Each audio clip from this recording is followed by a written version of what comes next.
1945. The Red Army is at the gates of Berlin. By now, the whole world knows the Soviet beast killers, assault guns that made German tank crews think twice, 3 times, before rolling into position. But deep inside the Chelyabinsk Tractor Plant, something else was taking shape.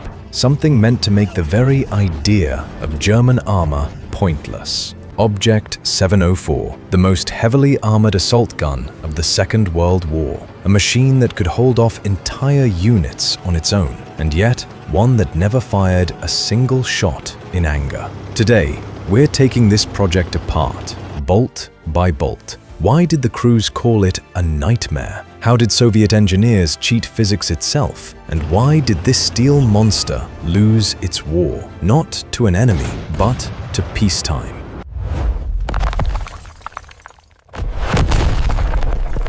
Let's rewind and start where it all began. Back in '43, the Su-152 was nothing short of a miracle. They designed it in 25 days. 25!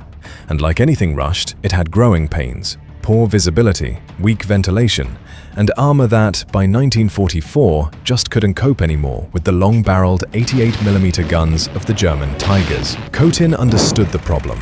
A tank destroyer doesn't just need a big gun, it needs to be untouchable. So by June 1945, after the last guns had already fallen silent across Europe, it rolled out of the factory gates, Object 704. And this wasn't just an upgrade, this was a completely different way of thinking. An attempt to marry the raw firepower of a howitzer with the protection of a brand new generation of heavy tank, the IS-3. Park the old Su-152 next to the Object 704, and you'll spot the difference instantly. The 704 sat lower, wider, but the real story is in that pike nose and those incredible sloped sides. Picture this. The front of the casemate is 120 millimeters thick. Doesn't sound like much for 1945, right? Hold on. It's angled at 50 degrees. Combine that with the other slopes, and you get protection that no gun in the Wehrmacht could punch through. And now for my favorite part. The gun mantlet. 160 millimeters of cast armor. Around the gun, total protection climbed past 300 millimeters. This wasn't a vehicle, it was a bunker on tracks. But all that armor came at a price, and the price was space.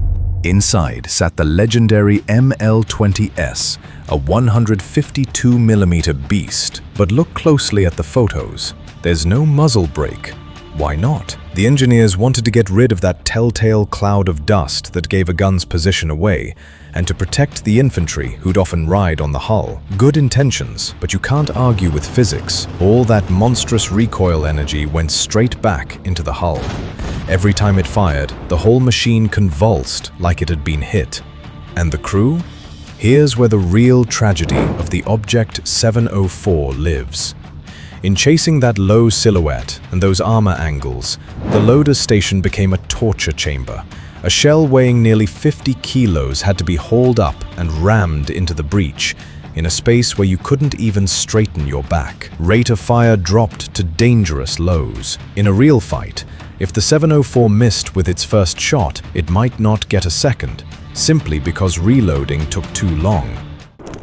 The 1945 trial said it plainly. The machine was a beast, and almost impossible to actually use. The army was already looking to the future. Along came the T-54, nimble with a fully rotating turret. Along came the IS-3, nearly the same protection, but far more versatile. The Object 704 arrived too late. It was the perfect weapon for cracking open the fortified defensive lines of the Second World War. But for the mobile war of the future, it was too specialized and too complicated to build.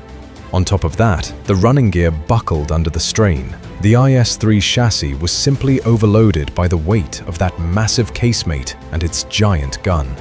Today, the Object 704 stands in the Tank Museum at Kubinka, a single surviving example, holding within its steel the ambition and the sheer power of Soviet engineering at the war's end.